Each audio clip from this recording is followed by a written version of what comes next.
So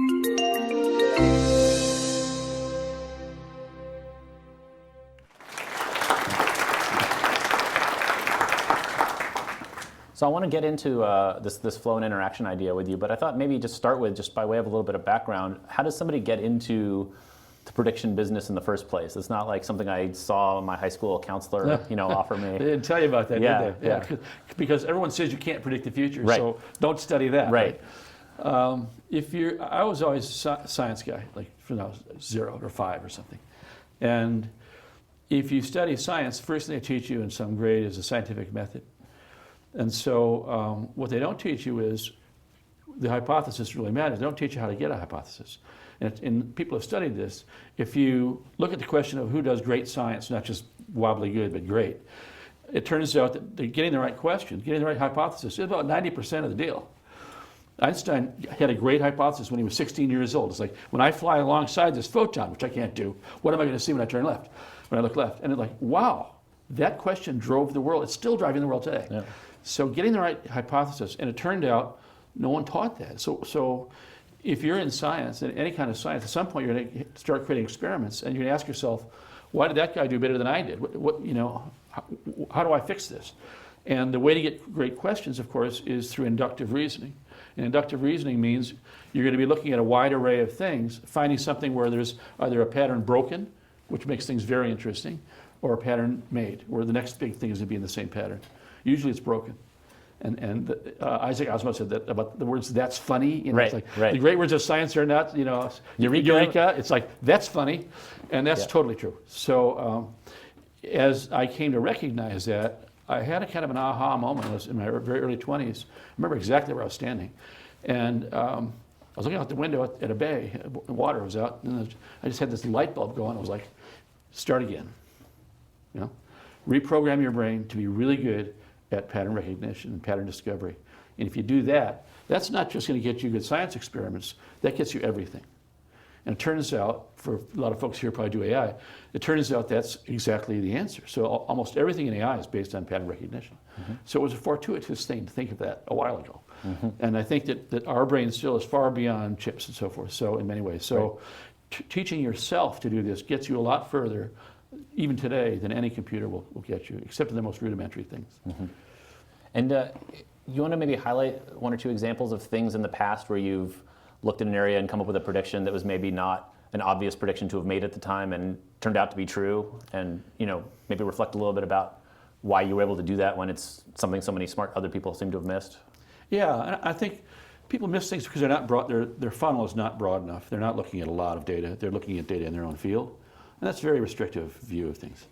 So one kind of weird one was I was able to predict the best-selling Christmas product a number of years back, and here are the things that led me to it, right? So I found this, it's usually these little stupid stories on page 17, like 2 paragraphs.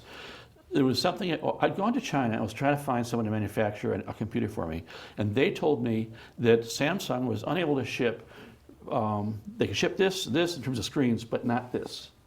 They'd already run out of the educational market they'd already run out of these big screens, a certain size, pretty big screen, right? And then I noticed that the pricing change was happening where they had been 5,000 to 4,000. They were coming down quite a bit. And then AT&T fired about 30,000 guys. They're mostly guys. And they're on the street, and there's like a big news item. This is probably in July, August.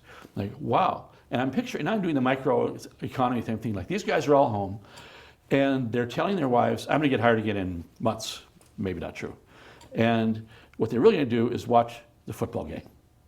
But they have to say, at home, they have to say, this is exciting stuff, high-tech stuff, and it's gonna help me get a new job. And then you ask yourself, okay, but when they talk to their guys at the Super Bowl, you're saying, come on over for chips. They're gonna go like this. Oh, how big is yours? And he goes, mine is that big. Now, the human body, like Leonardo, right, it's about 6 feet, right? So you could kind of put that all together. And that was, by the way, the size that was missing from the inventory at Samsung. Uh-huh. And so I took all that stuff, plus the pricing, and plus the guys fired, and I thought, okay, that's gonna be the best-selling thing this Christmas, and it worked out. That's really so funny. That's pretty disconnected, right? It'd be hard for a computer to see, hard for a person, but hard for a computer to see all those things that are running together like that. I think another prediction you've gotten a lot of acclaim for was seeing the oil price collapse coming Yeah. before a lot of people. Can you talk a little bit about what were the antecedents there? Maybe remind some people here kind of what was the setup there. Sure. So I've spent a lot of time looking at oil prices because it's a global tax. It really is important to understand the global economy, which I care about. So if you want to understand the basics of the global economy, the price of oil is right in there at in the beginning. And after a while, you learn certain things. So I had learned, for instance, that back 10 years earlier, it cost about $14.35 to produce a barrel of oil. So that obviously wasn't driving the price. I learned that the Saudi family had to have $110 to pay all their debts because they were spending so profitably. And we saw it go all the way up to 148. So that made sense to me. I learned that the cartel, which had a rock-solid grip on the price, had lost its grip, which is a really important thing. It was a multi-year project, but every year it was worse and worse and worse. They couldn't maintain the religion. Niger was cheating. All these others were cheating. They would say they do this, they would do this. So clearly the cartel was falling apart. The price had been pretty steady around $93, $95. So you can picture if the prior years, if you went back a decade, you've got it goes up to 80, 90, 148, 110. And you kind of think to yourself, the Saudis are pretty happy about this story so far. And then 93, that's fine, you know. But at 93, it occurred to me that some things had happened that were new. So one of the things that happened that was new was the United States started making more oil. And if you looked at the storage capacity of our tanks, for the first time ever, Goldman Sachs was building tanks as fast as they could because all the tanks were full. We were at 100% capacity. We couldn't store any more oil. Well, that's interesting. That's a new thing, right? And then, of course, fracking. But before the fracking, global warming. So you say to yourself, well, windmills, electricity, solar, all these things are coming on. And guess what? This story, when we're all gone, this story is going to roll right on. There's never going to be an end to increasing alternative fuels for whatever you want to do. That's just a death knell for oil, right? That's inexorable. No matter how you feel about politics, that's going to happen. And then you put in the final nail and you say, oh, by the way, about fracking. And it turns out, Joe, that you have 1 million tons of oil in your backyard, and I do too. You know, everywhere you sink something, you either side drill it or it's right there. So the idea of how much fracking would liberate was amazing. And as soon as that happened, done. You know, I mean, those all together led to the call. And Prince Al Walid, who has been released from the Ritz-Carlton jail now, with I think on his ankle, still won't talk about it. He said no one could have possibly predicted this. Well, what he means is no person in the oil business, because they were so used to it. Often people who get inured to their own silo are the ones who miss everything because of that. You have to be outside it, you know, just looking at patterns. So I made the call at $93. It had that history of decades of pricing around there. And within very short order, I think 3 weeks or something, I said it would go down to 45 to 50. I thought it would take longer. I thought it would take a year. It was like a month later, it went straight down to 45 to 50. It's kind of still there. That's 70. Now it's going to come back to 60 again, I think. But now it's been a year or two sitting down there. So that call was hard to make in terms of timing is really hard. Right. It was an accident, you know, but the number was hard too. Knowing that we go from 93 to between 45 and 50 and sit there, I can't quite explain that one. I don't know. That takes. I must have been seeing something about numbers that I didn't even register. Right. Yeah. I mean, it's in some ways it's presumptuous to ask how do you know to do this stuff because so much of our performance is unconscious. You've trained your own neural net in a way that exactly things emerge that you don't necessarily. There's a step for me which is a gut check. You know, I never will publish something if I don't get a gut check on it. So I'll think, that's interesting, I wonder if that's true. But if I don't really feel it intuitively, that is the final thing. I think there's a pool of knowledge back there, and if it doesn't match against all that stuff, no, there's something wrong. So I think a lot of people could get this idea that, you know, you have to kind of step outside your silo and take a broader view to understand what's going to go on. But it's harder to put that into practice because there's there's a lot of information out there. What do I do? And I'm a little curious about your methodology. Are you just sort of constantly voracious and then serendipity bubbles up, or when you're going after a particular problem, are you looking for what are the adjacencies I should be paying attention to? It applies at any scale. So depending on what scale you use, so we do this at the office pretty often. So you'll have a wide funnel and you'll see something interesting. And you go, well, let's take a look at this. And then you're looking for patterns that are more and more local until you finally find something really interesting. Like I mentioned something to you in the hall, which I won't go into the details about, but we have a thing called nutritional microanalysis. We're looking at a lot of nutritional questions and a lot of drug-related questions and how the body works. I was trained in biochemistry, which helps. And we found something, it was like, I found something, we're doing some research on something related to autoimmune diseases, stuff like that. And I found this biochemical, and I was like, whoa, it was showing up everywhere. So let's do a little dive on that. So Denise Davis works with me, did a deep dive for a few days, big folder like this, read all that. Like, whoa, this is getting more interesting. So you can know nothing at all, essentially. It wouldn't have to be biochemistry, about something. But if you're very objective about it and you apply these kind of rules, which are in this book that you're going to buy today, then it turns out you can be not well versed in that particular field. It helps if you are, but you don't have to be an area expert. In fact, it's probably better if you're not an area expert. Mm-hmm. Yeah, and I guess that leads me to another question I had for you, which is when you're trying to understand and make predictions in an area, how much is it about the numbers and the nitty-gritty quantitative data, and how much of it is extracting kind of more intuitive or qualitative patterns about kind of the, what forces are pulling in what directions and that sort of thing? Yeah, it's probably both, but more about the intuitive part. It's more about large-scale patterns. You get Wall Street guys who are always doing penny up, penny down, penny up, penny down. I hate that. That would be going to Hades for me. Those kinds of things are artificial to begin with, and they're not very useful, and they're probably being faked by the management. So who cares? But if you could say, oh, this company is going to lose its CEO because of this, or her CFO, or something's going to happen to that technology that will suddenly obsolete it, that's a big deal. And so if you see those kinds of things, you don't care about the penny up, penny down. Mm-hmm. So I try to find things which are intuitively strategic. That's why our name is that. And then there'll be things that even the folks inside the company don't know. They'll say, well, what right do you have? Kind of, who are you, right? I say, I'm nobody, just ignore me. Right. But you have that tool set that gives you that power.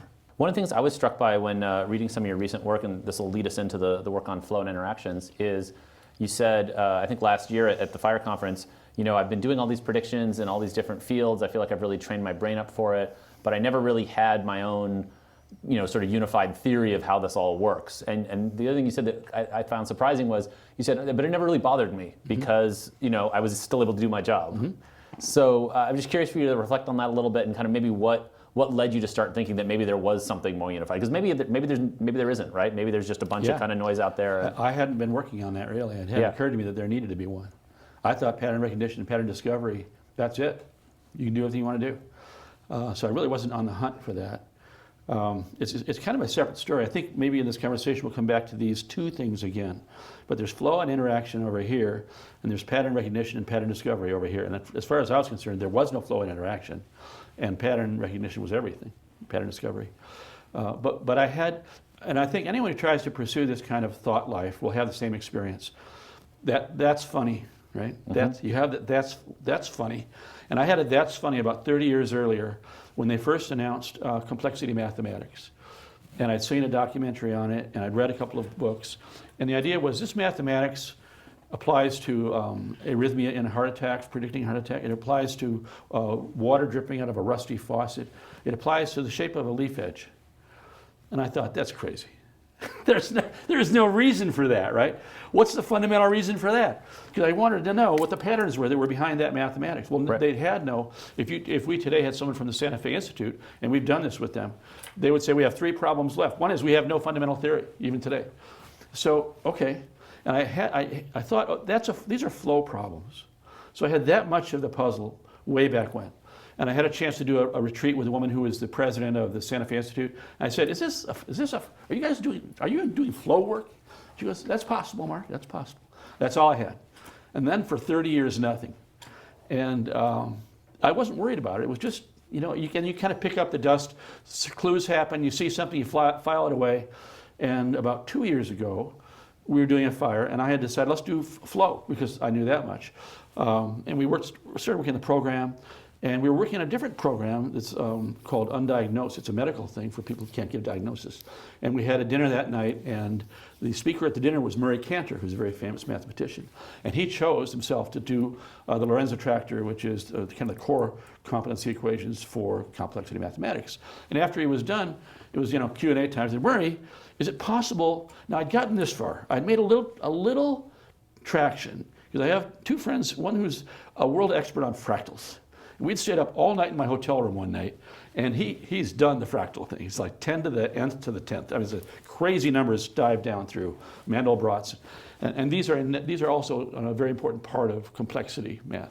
So we argued for a whole night and afternoon. And I said, I think what we're seeing is flow and resistance to flow, like with water, right? And he said, no, they wanted to add, their electrical guy, EE guy, says they wanted to add a reservoir, which is possible. And I said, no, it's just two things, it's not three things. So what's the other thing? And we, is it resistance? What is it? So I came into Murray Kenter's talk with that in mind. And I said, Murray, is it flow and resistance? And he goes, absolutely. He didn't, a microsecond, right? Now this is an interesting thing. Here's a pretty smart guy who knows everything there is to know about complexity mathematics. And he just went, yeah.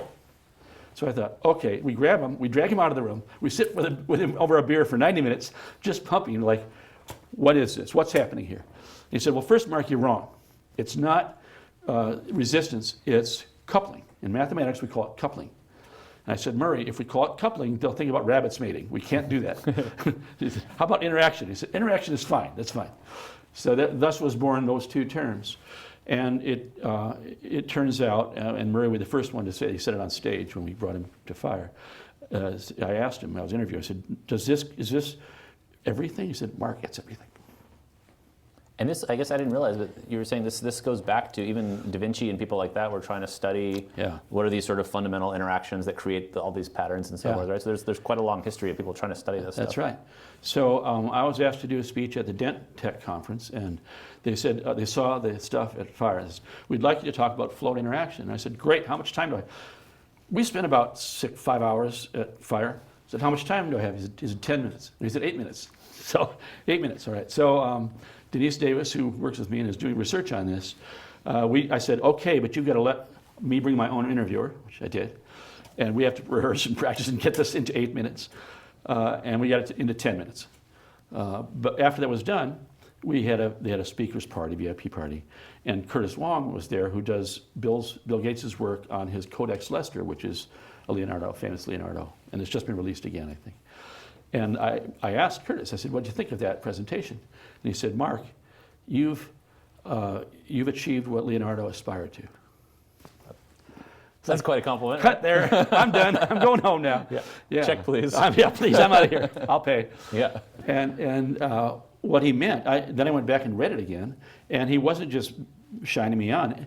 That book is all about water. And Leonardo used to stand on a bridge and watch the flow of water and the eddies and the resistance and the self-interactions and the interaction with the coast and with the rocks. And he thought that that was a fundamental thing he was seeing. And then he would say he saw it in a woman's hair, or he saw it in the clouds. Mm-hmm. He saw it everywhere he looked. Mm-hmm. So he was actually saying something very real. So this is probably worth getting into a little more detail. So can you kind of start with a capsule sketch of what you mean by flow and interactions, and then maybe we can get into a little more of what's behind it, or some examples where you see it applying, that sort of thing. Sure.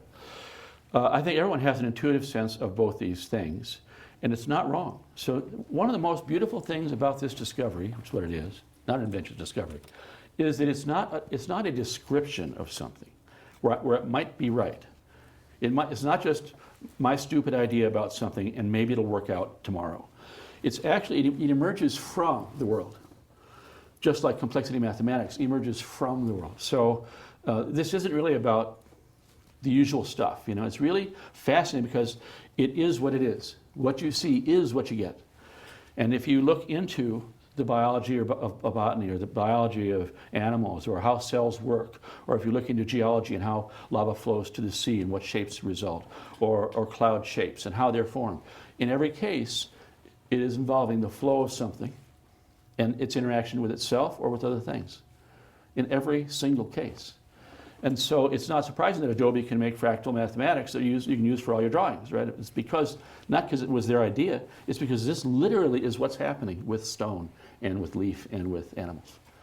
So the most exciting part of this to me isn't just that it's universal, which is exciting, but that this universal thing literally is coming and talking to us out of nature. And we're just saying, oh, hi, got it. Thanks for the message.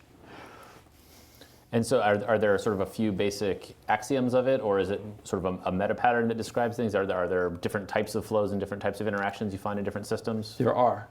And so the fun part of our conversation right now is, welcome to early days. We're about 2 years into this. We've had very little time to work on it. We've published one book to help people like you get more into it. But literally, I can imagine this going on forever. And people becoming experts at this. I can imagine, the consultants selling services on how to bring this to your company, or how to bring this to your programming techniques, how to bring this into your private scheduling problems. It applies to everything. And so we haven't done that yet. And what I expect to have happen is kind of like pattern recognition. I expect to see a language evolve, which we haven't done yet, to describe certain types of flows and certain types of interactions, certain types of mathematical situations when these things are bunched up. Sometimes flows are good and positive, sometimes they're bad and they're negative. All of that work has yet to be done. Yeah, you were mentioning a fascinating thing, which is if you look at the history of high-performance computing, including what Google does with its data centers and these data flow algorithms and so forth, a lot of that can be seen as trying to figure out how to trade off flow versus interaction, right? How much parallelism can you get? Where are the bottlenecks? What has to be distributed? Yeah. Well, you guys have some invention called TensorFlow. That's what it's called. Yeah. So you know what I mean? It's pretty clear. I think to someone who's in the high-performance computing world, going back 30 years or 40 years, if you said to them, what's your biggest problem? They would say latency. That's always been the biggest problem. So it's like, how do I get the time, squeeze the time out of the communication between these chips in the memory or the chips in the chips that'll never go away. And what they're saying is, I have a flow problem. I need to maximize flow and minimize the interactions. I need to have the number of stops and trips and gateways go down, and the amount of flow per second go up. And that's it. That's all there is to it. Everything else is details. So these guys have been doing flow interaction since there was a supercomputer. And the same thing in a different way would be true if you looked at people doing more creative work. So, and I don't want to offend anybody, but I think that there are new types of chips. TensorFlow is a new chip. There are even more different types of chips. True North would be one. New Edge is another. So you're looking at chips that are called non-von Neumann chips. They're generally made to improve pattern recognition, which is good. And in those kinds of systems, you probably see a situation where you're trying to increase something other than just the flow. The quality of what you're finding will be better or different, and that's what you're trying to maximize. So it's not just you say this or this.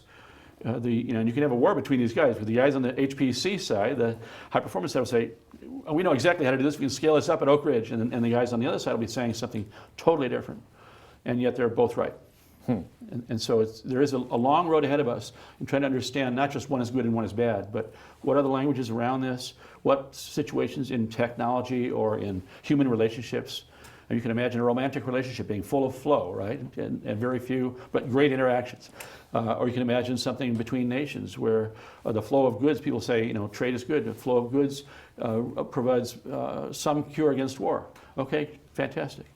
What we found very early was that so let's go back a step. When the global financial collapse happened, I happened to make that prediction publicly. And I think I'm the only person to have made that one and the oil price collapse, which are both. So no trained economist in the world, according to the FT, Financial Times, got the GFC publicly right. Wow. That's amazing. So they were looking at the wrong stuff, whatever it was. They Harvard trained, Stanford trained, whatever the heck it was, right? And yet, some idiot like me could look at the flows of currency and things like that and global liquidity and go, uh-oh, we have a huge crisis coming. They just weren't paying attention to that. But it turns out, we call this flow economics, but it turns out if all you did, I think it's an argument you can make that economics is broken because of that, and they should just throw the tools away, flush them down the toilet, start over, reboot. And if they did that, flow economics is exactly what they should do. They should be watching the flow of power through Russia, of gas through Russia, of ideas through a company, of patents coming. All these things are flows, and they don't lie. Generally, they don't lie. So, if, literally, you can tell more about China today, and it's a very important question. How's China doing? You tell more about China today and how they're doing by looking at the flows of things than by what you're being told. I can guarantee you're being told silly stuff. Because it's not a closed system, right? That's the point. You see these things go in and out of the countries. The talk part is closed. But the actual flows are flows are detectable. Yeah. This is very topical, obviously, the domestic political environment with thinking about tariffs and That's right. how much do you what's the relationship between globalization and global capital flows and global flows of migrants That's and right. how much kind of individual self-determination right. each country has. Well, in this case, so we spent a lot of time on that question. We know that in post-war Japan, invented a model which we call infomercantilism. It involves controls, tariffs, structural barriers. And then South Korea picked that up and said, we can do better than you. Did exactly to Japan what Japan had done to the United States. And then China showed up much later, about 2000, and said, we can do that better than you guys. Same model, beefed it up, much bigger country. So the model has been around for a while. And yet it's nothing like what you see in the press, right? You would never see anything I'm telling you in the press. So people on Wall Street or people in politics are going, free trade and Trump's trade war. This is silly because we have three nations who built all of their economic models based on blocking flows. That's how they got rich. They favor local companies, they subsidize them, they sell things at half price in the global market. It's a great way to get rich if you can do it. It works. And so, then some country tries to respond, and it's like they're creating a war. No, they're not. They're just doing some very feeble things the same way that everybody else is doing it, or the other side is doing it. So it's a really big argument, I think, that's worth a long-term discussion, whether you can be an innovative country or a company and also be obstructive. My feeling is no. I think free trade and free thinking are related. Free speech is part of this deal. You can't have great innovation. Flow of ideas, right? Yeah. Yeah. So my thought is all one package. And we'd be doing, I think Japan's gotten over this to a large degree, and South Korea is still in the middle of it. But we'd be doing everybody a big favor in those places if they let go of the current model or modified it enough, as Japan did, so that in fact the result would be that they became more innovative in the process. That would be a big win for everybody. I remember the famous economist Bill Janeway gave a talk at, I think it was last year's FIRE, and one of the things he said that really blew my mind is if you measure the flows, I think it's one of those takeaways. If you can look for any kind of system and you can understand the actual underlying flows, like you say, that might give you insight you were missing otherwise, and that just the cross-border flow of capital and loans and direct foreign investment and things like that, even in the last 20 years, starting in the late 90s, right in early 2000s, just this incredibly dramatic increase that led up to the global financial collapse. And it wouldn't necessarily have let you predict the collapse timing, but it definitely would have told you we're in a qualitatively different regime, which I'm not sure you necessarily feel in your daily life, how much of this is happening and how much of the stuff around me is owned by foreigners. But we actually track the flows. We had moved into some place that was very different than historical norm. He's completely right. The difference, one of the differences between he and I agree on this, but I was looking at it differently. So he was looking at flows, God bless him, and I was looking at patterns. So we'll come back to that again, right? Yeah. So I saw a pattern in February 27th, I think it was, of that year, where all of the stock markets in the world did a kind of a bump. All of them. I mean, not all of them. Yeah. A lot of them, right? Yeah. Normally you'd see Spain goes down, Germany goes up, whatever, it's a daily affair.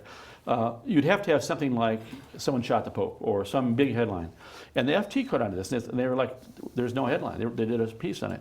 And I thought, there's no headline. What? So there's a pattern broken. There's this long pattern of stock pricing. Usually it's exchanged between countries. Why would all countries go down?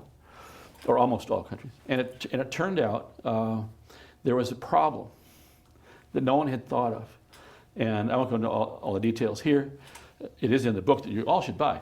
But actually, I guess that's maybe a good time to remind people. So there's the Pattern Future, talking all about patterns, and then he's also got a deep dive on flow and interactions. And we've got a couple here you can look at, and then you can take information. They're available to buy online. But they're, with a great quote by Vint Cerf. And yes, by our Google's own Vint Cerf, telling you that you should buy the book. So it turned out there was a reason, of course, behind that. It'd be like if all the oceans in the world went down a foot for about 3 days and came back. Yeah, That's like you not say, good. it's like, that's funny. That's funny. Yeah. So it turned out that global investors on a very large scale had been applying what's called a carry trade out of Japan, using Japan's zero interest rates or negative interest rates. And the Bank of Japan governor, kind of new to the job, and he blew it and he did a surprise rise. And they all thought, oh, cover, got to cover.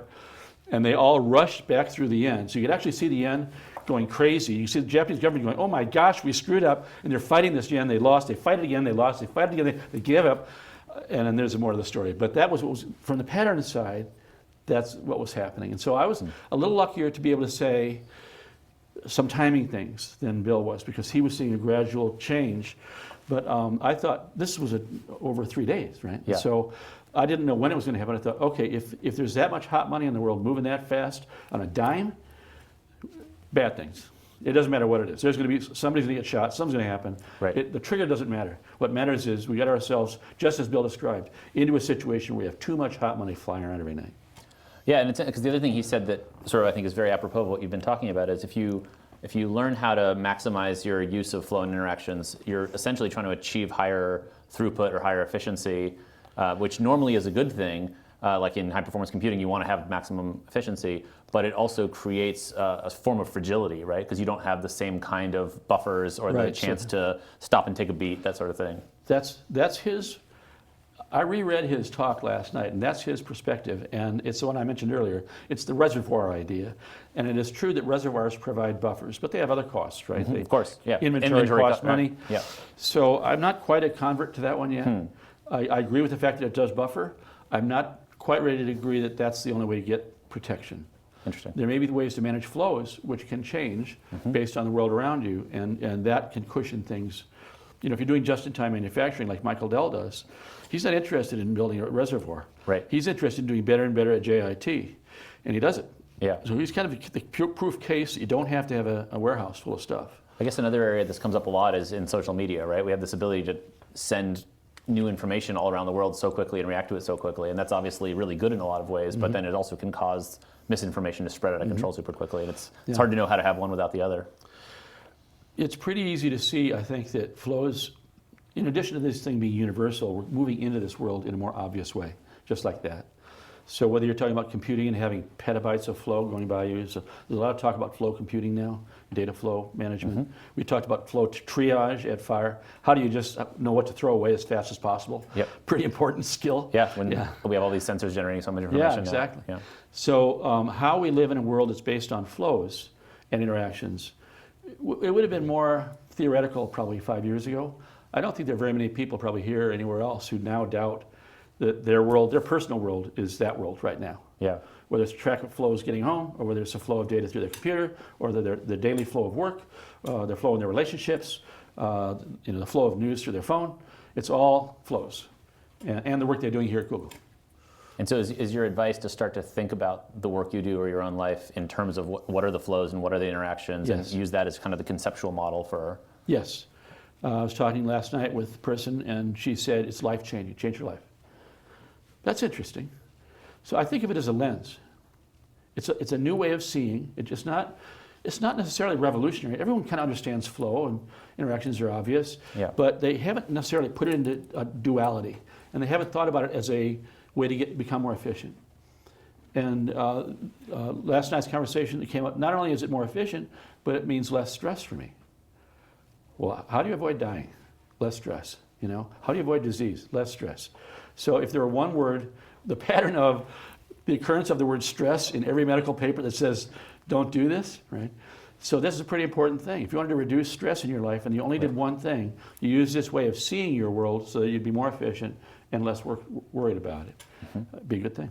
Yeah. No, it's something very topical for us at Google because we have so many flows of incoming information, right? Email and alerts and the system going on and whatever, and trying to figure out how to be maximally productive while still being interconnected to everything that's going on around us is something we struggle with a lot. Well, everyone has written about books and articles about email interrupting your day, and people interrupting your day, and whether you should or you shouldn't. Sometimes it's good, sometimes it's bad, but it's pretty ad hoc, in my opinion. I don't think that the science is very helpful yet, and yet that's the world we live in. And you could add another parameter to that idea of your day, which I think we've done. So I'll give you 2 examples. We do meditation every day in the office. So it's not very long, 10 or 20 minutes. But I think that particular thing is really important in keeping the flow of the day high. And it's been proven that your productivity drops if you don't take a nap or if you don't do that kind of thing. You guys have that down. So that's an idea. And then if you have the idea of, there are a lot of smart people here at Google, so this will fit. Instead of having prioritizations and lists, we're going to do this, you're going to do this, you're going to do this, I think it's easier to have 4 or 5 things that you're working on at the same time. And if the guy isn't there or the woman isn't, you can't reach him by whatever, you don't let that block your, it's not a true interaction, you just go right into the other thing. Yeah. And so because you've got 3 or 4 or 5 things going all the time, you're always at full speed. And it's not that stressful. If it's stressful, you shouldn't do it. But if you're just kind of used to it, you kind of build up to it, it turns out you can get a lot more done. And you can think of this from a computing perspective. So if people know about messaging protocol, like OpenMPI stuff. If you want to run a multiple processor environment, it's hard to compile problems across many processors if you're not just showing video or something. But and that problem remains in a lot of ways. So how do you distribute a problem? It's a big deal. But if you're thinking about several things, back to Windows threads, I mean, there are solutions to this. And so I think it's pretty clear that the compute world is behind us, human brains, but coming in the same direction. Yeah, and it's interesting you mentioned a lot of this sort of renaissance of these non-von Neumann chip architectures have to do with how you optimize and then sort of break apart these data flows so you don't have the same kind of traditional bottlenecks, right? Yeah, and reducing power consumption. And they're right, but they're doing it in service of pattern computing. So just to come kind of maybe full circle, you had these two separate worlds of pattern recognition and flow and interaction, and it's an interesting insight that studying the flow and interaction helps you do the pattern computing, and maybe vice versa. I don't know, can you apply pattern recognition to flow and interactions? So I'm just talking about the theory in general, but I think that if you've gotten to where we are today in these two theories, then the really exciting question that comes next is, do they fit together? And how do they fit together? And I'm pretty convinced they fit really well. And if we were sitting here in private, I'd probably get myself to the point where I'd say, the ultimate experience in figuring things out, if you really wanted to do the best science ever done, if you really wanted to do the best compute designs ever done, what you would do would be to apply pattern recognition, pattern discovery to flow and interaction. And if you did that, you'd have this most amazing intellectual experience, true discovery. Do you think they can actually be bottled and put into a real service of some kind? Well, that's a really great question.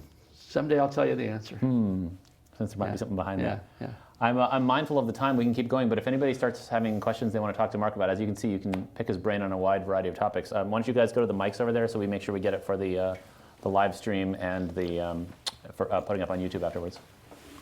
Thanks for coming. I wonder if you ever read the book On Growth and Form, and do you think any of these ideas were presaged there or maybe developed in that book? What's the name of the book? On Growth and Form.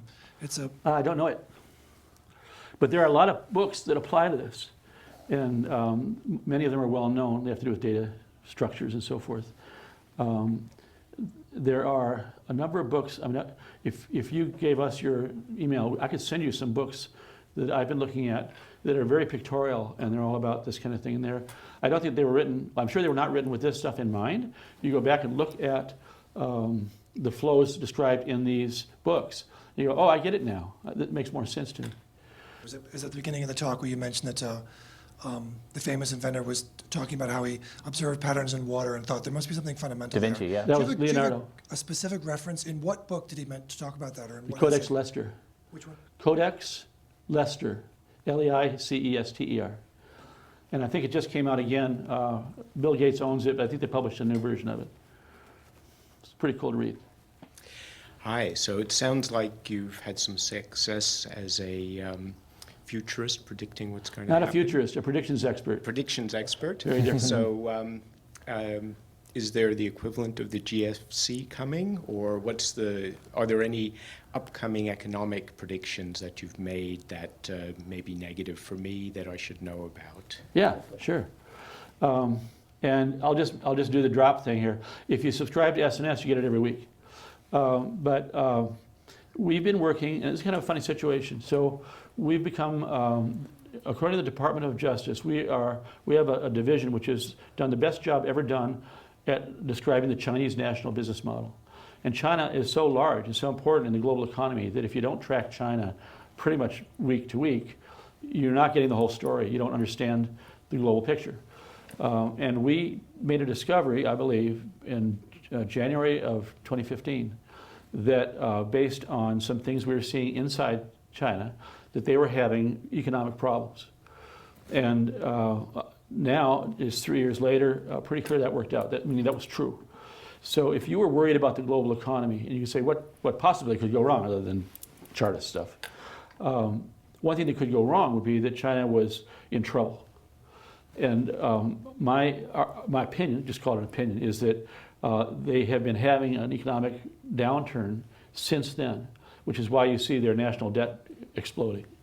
It actually began climbing before that, but I think that's a pretty good turning point. So my prediction has been that they've run out of tools to contain this. And that's a pretty arrogant statement. They have a lot of tools, and they're very good at containing things, including information. So it's a bit hard to dig up. But you'll see things that would reinforce the case if it's true. So as an example, market manipulations to avoid the outside world seeing that the markets were in bad shape. They just pulled 6 big companies, they delisted them a month ago. They have others like H&A, which are essentially bankrupt. So bank that was said, we won't give any money to H&A, they're bankrupt. Well, then the party came in and said, give them billions of dollars, thank you. And they said, okay, we'll do that. Same bank, right? So these are all unnatural acts on some level. And I think that they provide a floor for understanding the prediction that we made. And I don't know where it's going to go, but to the degree that we're predicting that the Chinese economy is going through some kind of major problem that was not temporary, it was structural. That seems to be true. So I think that would answer your question probably. Thank you. Yeah. It's one to watch. One thing that strikes me is it takes, or it must take, a fair amount of courage to make a prediction that is not what all the smart guys in the room are saying, right? Yeah. Is that something you've always had, to be able to kind of tell some smart person, or just at least to be able to put it out there and say, well, maybe, because you often do it in a very humble way, like, maybe I don't know what I'm talking about, but it seems to me X, Y, or Z, but there's, some wisdom behind that. But talk to me about that process, because I think innovation requires often kind of, everybody thinks you're crazy, but you're not. Yeah. Well, I'm lucky I now have, since 1995, to fall back on. That I didn't have that in 1996. So that helps. And you don't have to state that, people can just go find that out. Right. People tend to think that they're in an argument with you. If you say something that they don't like, they want to argue with you. And I never argue with people. I just say, look, one of us is right, one is wrong. Tomorrow it's either going to be sunny or it's going to rain. I'll predict rain. You take your shot, and we'll find out. I'll call you tomorrow. We'll see what it was. So there's no heat in it. There's no, there's no emotion in it. It's just it's either this prediction will come true or it won't. It's not a matter of conjecture. It's just a prediction. And I think that helps because it clears the air of emotion. But certainly you can say things that people don't want you to say. I guess also, speaking of pattern recognition on pattern recognition, you've been through enough situations where the experts didn't have it right, or right, that at least kind of know that what are the chances that they could be wrong and I could be right. Well, we have seen that happen before, so at least at a meta level, there's some confidence there, right? Yeah. I was in a secret meeting that I won't describe, but we've briefed a lot of three-level agencies, and a guy there who was world famous argued with me about something. And I can't tell you anything about the meeting, but I can tell you what I said. And so I said, I think you're wrong. And he said, well, I'm right because I'm this guy. And I said, well, what are the numbers? And I knew what the numbers were. And luckily there was one other person in this fairly small meeting who also knew what the numbers were. And I said, your perspective is wrong because if it goes the way I'm saying, nothing bad will happen. And you're really, really worried about that. It's preventing you from taking action. And you shouldn't be worried. So I guess there's one thing that I got. I mean, I did have an argument, but it was pretty important. In general, the danger isn't from Wall Street analysts or the hoi polloi or all the analysts in the world or economists, pile on you. They probably don't even bother. They just say what they want to say, and someone has to weed you out in the noise, right? But there's a different danger where you say something that makes somebody mad, or you say something that risks their company, puts them at risk, not because you don't like the company. It's just true. You uncover a crime. Yeah, I've uncovered a few crimes. I've had death threats from that. So, I imagine if you track flows of money and things like that, sometimes you find things you weren't supposed to. Yeah, I actually did some work a long time ago that led to the first imprisonment of officers and directors in the savings and loan scandal, and I got death threats then. So, and $5 million fines on. So it can be dangerous to say things, but I think you're right. I have the personal view that you're going to be okay. I think courage has its own reward. And you're not doing it with an obvious agenda. You're just sort of letting the data go where it takes you. Yeah, it's funny. People think since we all have agendas, they assume you have one. I do have one. Tell the truth. Predict the future. That's my agenda. They think. I once said during the first election, I said George Bush Jr. will be, if he's elected, will become the worst president in American history. And I got all this hate mail from Republicans saying, you are so biased, you Democrat. And I tried to get it, it's like, no, you don't understand. I'm not at all biased. Yeah. I believe this. This is going to happen. And I think that actually worked out pretty good as a prediction until now. Yeah, I was going to say, it was looking really good. Now but I have yeah. to rewrite it again and go. But for a while, it was a pretty good call. Any more questions? We have a few minutes left. Yeah, go ahead, Mike. Just a quick question. It seems like a lot of your predictions are around economics and maybe politics. Are there any other fields that you focus on that are possibly scientific? Oh, yeah. Many. I'm just curious to hear an example. Well, so healthcare, genetics. We have a new genetic theory called equilibrium genetics. It came out of pattern recognition. Physics. So I've written a theory called resonance theory, which is based on the same thing. It was probably one of the two first papers that looks like a string theory paper. The first one was finally published by Michael Green back in '80. I couldn't get mine published. I had to publish it myself because no one would publish my paper. But it's still, I think, as correct as it was then. So there are lots of reasons people don't get their physics papers published. So I think it applies to anything, any science, doesn't matter. Do you have any observations or predictions over the housing price in the Bay Area? For example, I live in Sunnyvale. The price basically doubled in the past 8 years. 1,700 square foot home with a 7,000 square feet lot. The price rose from 1.2 million to 2.5 million in my neighborhood. I wonder how much higher can it go? Right. And then, meanwhile, when I look at the stats in the past few years, for every 5 to 7 new jobs created, there was only one new housing unit being built. So clearly, you see the pattern of supply and the demand. Mm-hmm. But meanwhile, if I look at the patterns in Chinese cities like Beijing and Shanghai, 1,000 square feet apartment can go as high as $2 million. Yes. By the same pattern, then we can argue the Bay Area home the same 7,000 square foot lot can go as high as $10 million. Right. So what kind of predictions or observations you have? So I think you've 2/3 answered your question yourself already. Certainly, tech has a long-term impact on housing. That's true. Also, China does. And so I would send, I don't know if you're Chinese, but I'd send a question back to you, which would be, if I'm right about the current state of the Chinese domestic economy and their troubles there, you see the government trying to squeeze lending a little bit and reduce the amount of lending. You see people kind of trying to find a next place to put their money. They had wealth management products, all these different places to put your money to get a high return.